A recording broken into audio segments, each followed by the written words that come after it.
All right, everybody, welcome back. Hope you guys are still doing well today. And we've got some more running backs to take a look at in open free agency in a couple weeks.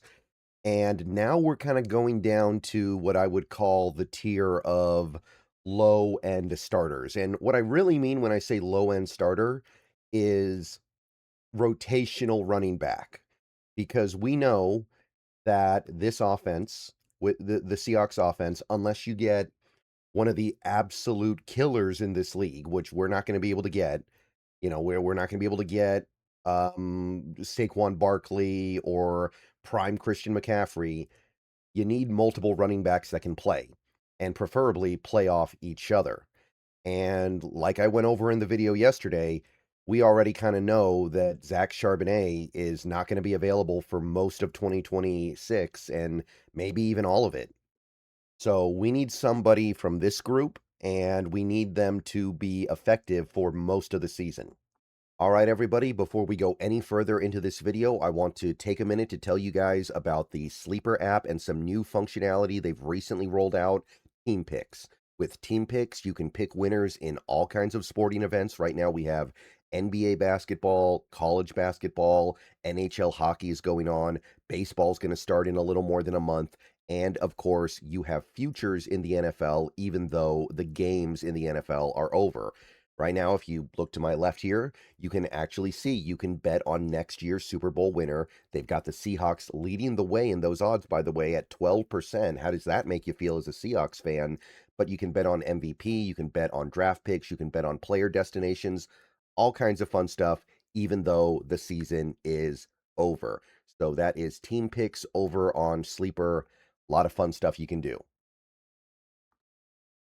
All right, so our first guy here.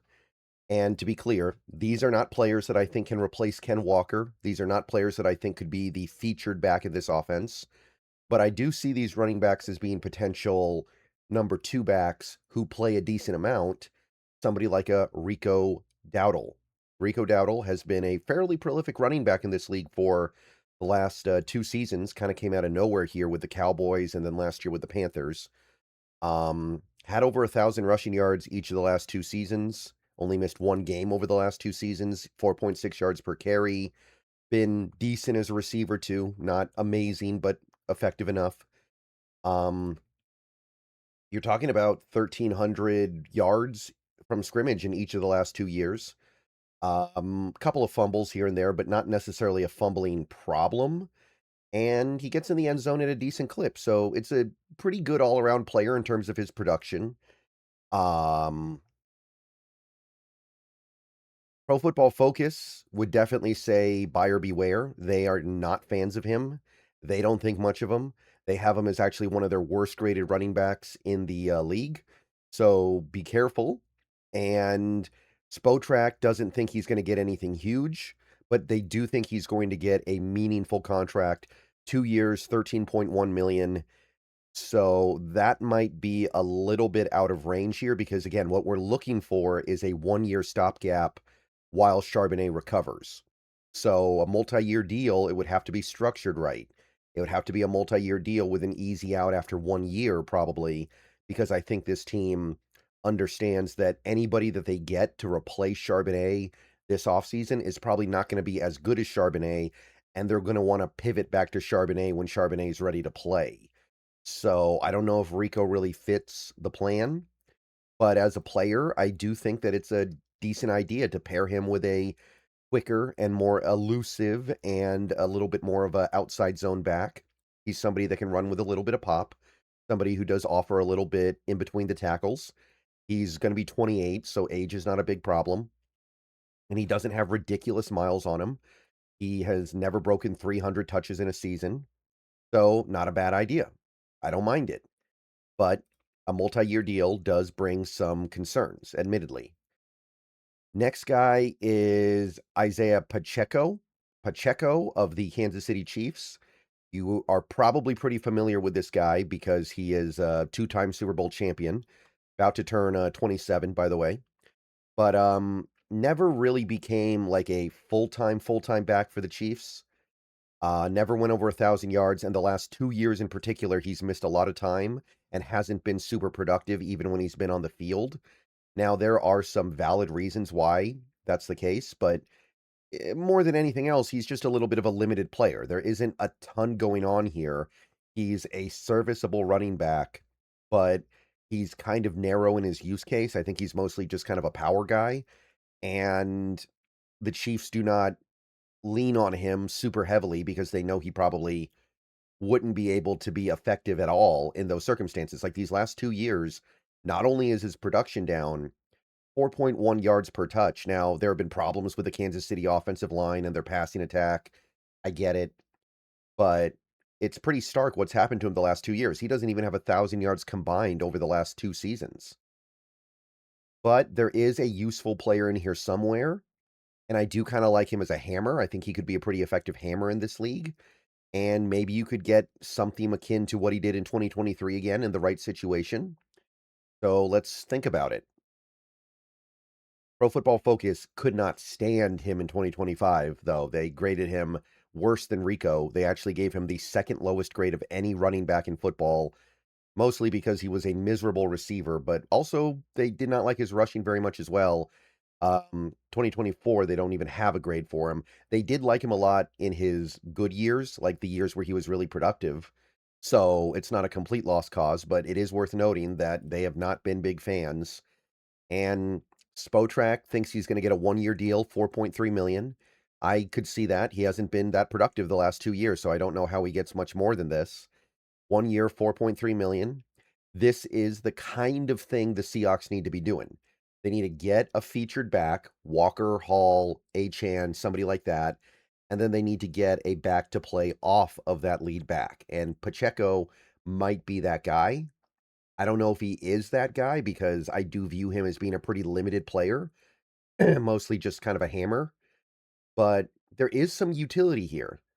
And it has not been easy sledding for Pacheco the last couple years in that Chiefs offense. Don't think that just because he has Andy Reid and Pat Mahomes, life is easy for him. That has not been the case for the last 2 years. That Chiefs offense has been very patchwork outside of those two guys. Okay. The next guy I want to talk about a little bit is JK Dobbins. This is another guy who could be an effective hammer, kind of playing off the lead back. He's been on a couple different teams the last few years, 27 years old, so age not a big concern. Started out as a Raven, was effective as a Raven for a little bit, but couldn't stay healthy. Went to the Chargers, was good there, but couldn't stay healthy. And went to the Broncos and was good there, but couldn't stay healthy. So this is like, well, let me put it to you this way. You get JK Dobbins, you ride him early in the season as a number 2 back, and you hope he stays upright until Charbonnet is ready to play. That's kind of the JK Dobbins formula here. If you decide to go this direction, that is kind of what you're hoping for. And that's not great because he's never been able to stay healthy in his career. The healthiest he's been was probably as a rookie. And don't get me wrong, he's an effective player when he plays. The last 2 years, he's got almost 2,000 yards from scrimmage, 13 touchdowns. He doesn't fumble, 4.8 yards per touch approximately across 2 different teams, by the way, the Chargers and the Broncos. So this is a good player, but you need someone who you know is going to be there for you over the first few months of the season while you're trying to get Charbonnet back. And even if you believe that Charbonnet will be back by late November, which could happen, it's tough to bet most of your season on Dobbins staying upright when he's never been able to. So, yeah, it's tough, but in theory, I think he's everything you could want. I think he's a little bit of a thumper. He's got the size. He can run up that A gap and B gap. I like his skills. I think he could be a good fit playing off somebody like a Walker, like a Hall, like an Achane. But it's just a dicey bet. Pro Football Focus thinks he's pretty good as well. When he does play, they give him a good grade. Don't really like him as a receiver, though, and in fairness, he's not a very prolific receiver, never has been, and probably never will be, but that's okay, especially if you get a guy like Breece Hall. And they also think he's going to be cheap because he can't stay healthy. 2 years, 5.1 million. I mean, you could roll the dice here. You could roll the dice, and if the dice come up good, you are getting a player who is much better than this price. Healthy JK Dobbins, I think, is way better than 2.6 million per year. And you know it would be a 2-year deal with an easy out after one. But the problem remains, how is he going to stay upright for the at least 3 months that you're going to need him? Because it's going to be at least 3 months. Might happen. And look, you can pace him, but it's not like his previous teams are overloading him, right? He had 153 carries in 9 games with the Broncos last year, and he still got hurt. So there's only so much you can do. He just cannot stay upright. He's gotten 15 carries a game on average the last 2 years. Still can't stay healthy. So it's definitely a roll of the dice. Now, this last one I think is very intriguing. It's Tyler Allgeier. Tyler Allgeier of the Atlanta Falcons, going to turn 26 in a month or two here. And Allgeier has been a secondary running back that has been relatively high volume during that time his whole career. This is kind of what he does. He is the hammer to Bijan's lightning, or however you want to put it.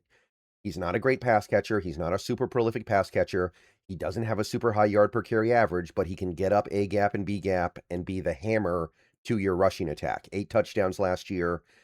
Did have some years where he had a high yard per carry average, almost 5 yards a carry in 2022, 4.7 in 2024, but he's not the most efficient runner. He's not somebody that's going to break a lot of long carries, but he is effective at being that power back. And you can see that in theory, this is kind of exactly what we're looking for. A guy who never fumbles, 0 fumbles in his career, and can just be a secondary but important part of your rushing attack and get the job done. This might be the perfect union of need and player. So right now, Tyler Allgeier, I think, is going to become a favorite for Seahawks fans because we need somebody like this. Somebody that can play off a player like a Walker or a player like a Breece Hall and provide an alternate dimension to the offense and hold up over the course of a season, being the hammer of the offense. Pro Football Focus thinks that he's all right. They're never going to love him because he's relatively one-dimensional and not super efficient, but you can see they liked him decently in 2025. 2024, they really liked him. That was the year he actually had a good yard per carry average. But for some reason, and I'm thinking that Spotrac might be wrong here. Spotrac thinks he's going to be dirt cheap. 1 year, 1.8 million. I don't think he's going to be that cheap. I do agree that there's not going to be a huge market for him because he is a relatively one-dimensional back. Like, there isn't a lot here. He's not a receiver. He's not a speed back. He's not an outside zone back. Even to the degree that Charbonnet isn't an outside zone back, Allgeier offers even less there than Charbonnet, I believe. But it's not like he can't do it. He does play on that Falcons team that runs outside zone constantly. And I do believe that there might be a little bit more going on here than some people give him credit for. Like, you're not going to put up monster numbers when you're playing behind Bijan, and the numbers he put up are still good, man. He had 600 yards last year playing behind Bijan. I can live with that. So I think it's going to be a little bit more than this, but if it is this, that's great. And even if it's a little bit more, that's fine. 1-year deal for even like 3 million or 3.5 million just to buy time until Charbonnet gets back. That's kind of what I'm looking for. All right, so those are my low-end starter running backs in this free agency crop. These are the guys that I think could be effective secondary backs behind a starter. And I think that's probably about it. I don't think any of these guys should be the lead back in a good offense, especially not this offense. But the way I see it, they have value, they have utility, and we should be able to get good stuff out of them. So let me know what you guys think. I'll see you guys later. Go Hawks. Everybody have a good rest of your day. More videos coming soon. Next couple of videos, we're going to talk more about like depth running backs, but it's still a good conversation to have. All right. Everyone have a good rest of your day. Go Hawks.